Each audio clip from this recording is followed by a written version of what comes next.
Éxitos. Apología del pasado. Top 95.3 FM. Prepárate, porque a partir de ahora hablaremos de política, analizando, debatiendo de otra manera. Los demonios sueltos. Los demonios sueltos. Lo que sucede al instante en el mundo de la política.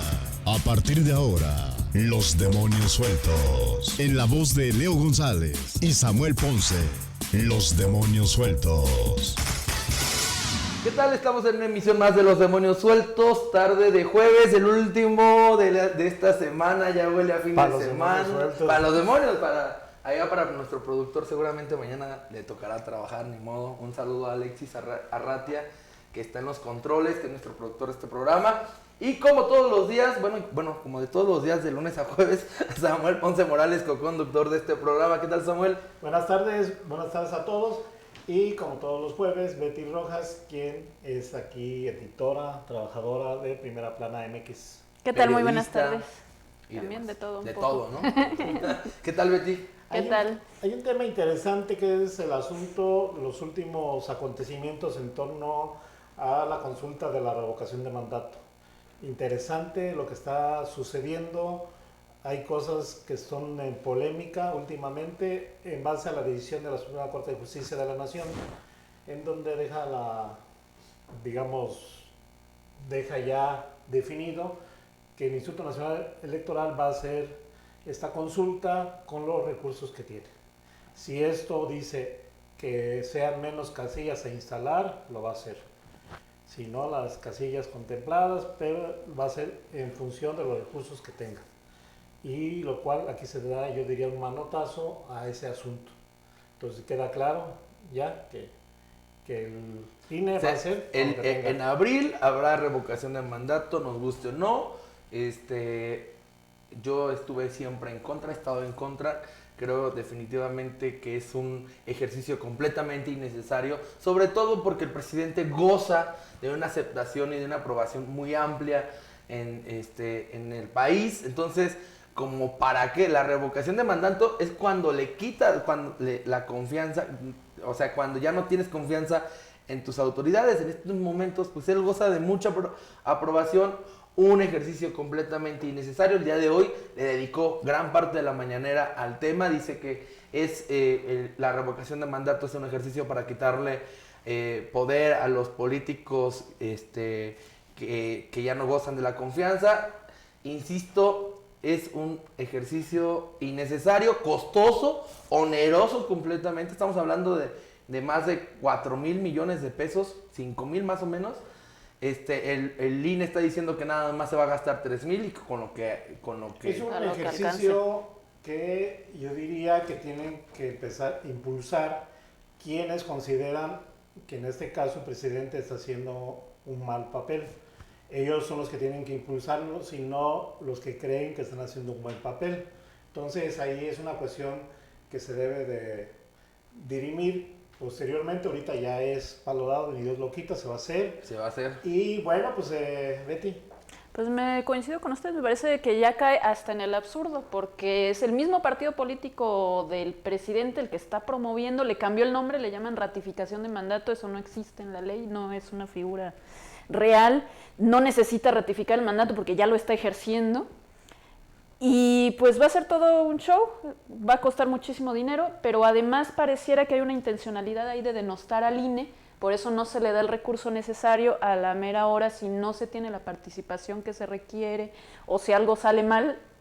Incluso si llegara a darse el caso de que la gente votara porque se revocara el mandato, porque sigue siendo un riesgo, porque pues para eso se va a acabar culpando al INE. O sea, todo al final va a recaer en el INE, tanto para bien o para mal, y va a ser una cuestión muy complicada para ellos. El mismo vocal ejecutivo de la Junta Local de aquí de Michoacán estaba diciendo hoy precisamente que de las 6,000 casillas que se tendrían que instalar por ley, es probable que solo puedan instalar 2,000.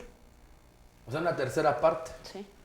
Y bueno, a establecer que ese es un asunto donde habrá una buena abstención, sobre todo de aquellos que no están de acuerdo en esta consulta. Es decir, si no están de acuerdo, no irán a emitir un sí o no. Y es evidente, no veo a alguien que esté en desacuerdo y que vaya a las urnas, o sea, a las casillas. No lo veo. Entonces va a haber un buen grado. La otra, que es significativa, lo que dijo la Suprema Corte de Justicia de la Nación, que los partidos políticos fuera manos, que no pueden promocionar, participar en la cuestión mediática, en la consulta de la Va a haber veda electoral. Va a haber veda electoral, entonces eso también... Partidos, gobiernos y cualquier otra figura que tenga acceso a recursos públicos no puede promover la revocación de mandato. Entonces, los diputados de Morena que se van a colgar de eso, ¿qué van a hacer?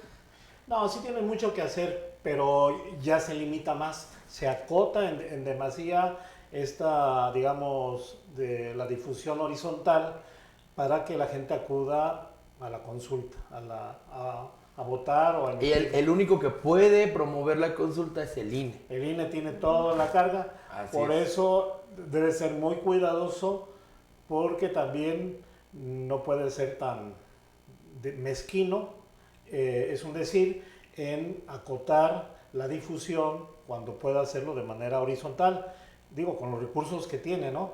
Tiene que justificar hasta qué punto puede y hasta qué punto no puede, ¿no? Porque se le van encima la gente de Morena, la gente que está de acuerdo en la consulta.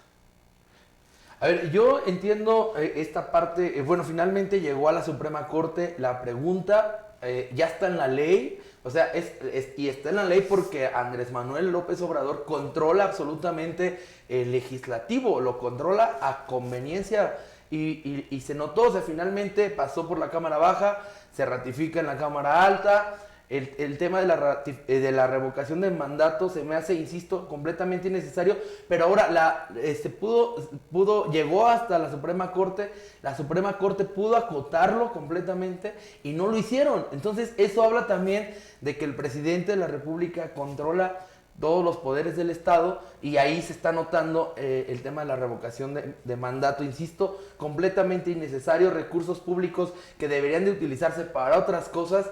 Y pero finalmente ya existe. El día de hoy vamos a ver en abril próximo cuánta participación va a tener la ciudadanía. Dudo mucho que la que espera Morena. Y definitivamente, ya nos están diciendo que tenemos que ir a un corte. Ya estaba, nuestro productor nos dice que tenemos que ir a un corte. Y bueno, vamos a un corte y regresamos a Los Demonios Sueltos.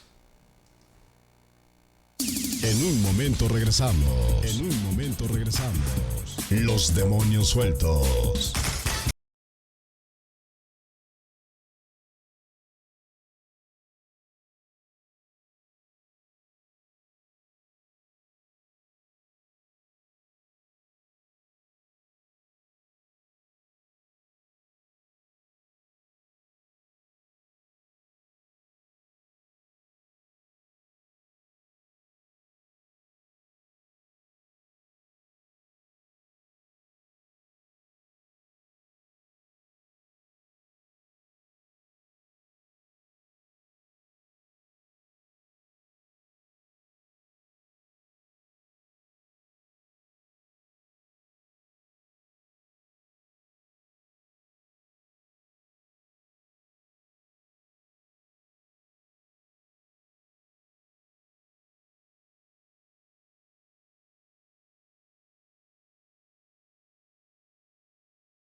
Provocando emociones musicales en tu memoria. Pop 95.3 FM. Continuamos. Los Demonios Sueltos. Estamos de regreso a Los Demonios Sueltos. Betty, ¿qué opinas ya para cerrar el tema de la revocación de mandato? Bueno, estábamos hablando de que no lo pueden promover partidos políticos ni más. Ahorita lo han hecho, digamos que disimuladamente, en forma de asociaciones civiles.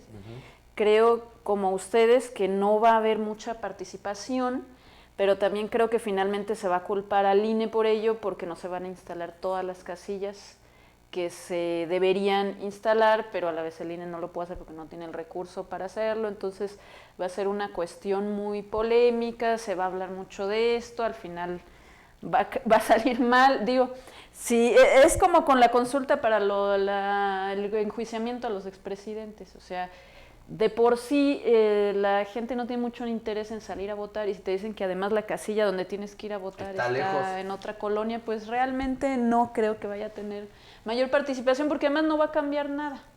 O sea, el día de hoy, perdón Betty, el sí. diario El Financiero publicó una encuesta que hace cotidianamente, donde el presidente Andrés Manuel López Obrador tiene una aceptación del 60%. 60, ¿no? Bajó tantito, pero se mantiene. Entonces también eso habla. Yo voy a definir lo que es para mí la consulta de revocación de mandato. Es una jalada. Okay. Coincido plenamente contigo. O sea, sí, es eso. Hay un tema que es interesante, de una mujer de izquierda que estuvo en la banca mucho tiempo, más de 100 días, y que estaba en el equipo de transición de Alfredo Ramírez. Para ser exacto, 130 días. Cuando era gobernador electo, se presentaba ahí que era el equipo de transición, y de repente nombran a muchos y ella no la nombran, y uno llegó a considerar que la estaban guardando para algún organismo autónomo o descentralizado. Por decir algo, es un decir, vamos a ver que el Instituto de Transparencia, es un decir, pero que la estaban guardando o para magistrada del Poder Judicial, para algo grande, pero resulta que no es ni tan grande ni tan pequeño. Una subsecretaría, la Subsecretaría de Derechos Humanos, que no existía dentro del organigrama del gobierno del Estado. Se es nueva esta subsecretaría, parece alinearse a nivel federal, lo mismo hay una Subsecretaría de Derechos Humanos. A mí sí me sorprendió, uno, la creación de esta subsecretaría que depende de la Secretaría de Gobierno, y dos, el nombramiento de Elvia. No me sorprende en el aspecto de que ella es una conocedora del tema de derechos humanos. Sabemos que Elvia Higuera intentó ser ombudsperson y no lo logró por un tema medio amañado en el Congreso del Estado, en la pasada legislatura. Participó en la campaña de Alfredo Ramírez Bedoya, estuvo en el equipo de transición, y bueno, ahora parece ya la colocaron dentro de la administración. No me sorprende, lo que sí me sorprendió fue la creación de la subsecretaría. Ya había una dirección en la Secretaría de Gobierno de Derechos Humanos, ahí incluso está la dirección para protección a periodistas, y bueno, ahora va a depender ya de la Subsecretaría de Derechos Humanos. Lo celebro porque finalmente Elvia conoce del tema, no es neófita en ese aspecto. Y por ejemplo, en el tema, pues evidentemente del periodismo, de la protección a periodistas, creo que va a ser fundamental porque ella ha estado muy, muy cercana al ejercicio del periodismo. Entonces, lo celebro hasta cierto punto, lo saludo también. Betty, hay mucho detrás profesionalmente hablando, de Elvia Higuera. ¿Tú tienes datos más concretos sobre su perfil profesional? Ella fue fiscal en temas de violencia intrafamiliar, violencia de género hace muchos años. Ha fungido como abogada un buen tiempo y se ha enfocado precisamente también en temas que tienen que ver con defensa de mujeres víctimas de violencia. De hecho, estuvo en la Secretaría de la Mujer. Estuvo en la Secretaría de la Mujer, estuvo también al frente del Consejo de Participación Ciudadana del Sistema Estatal Anticorrupción.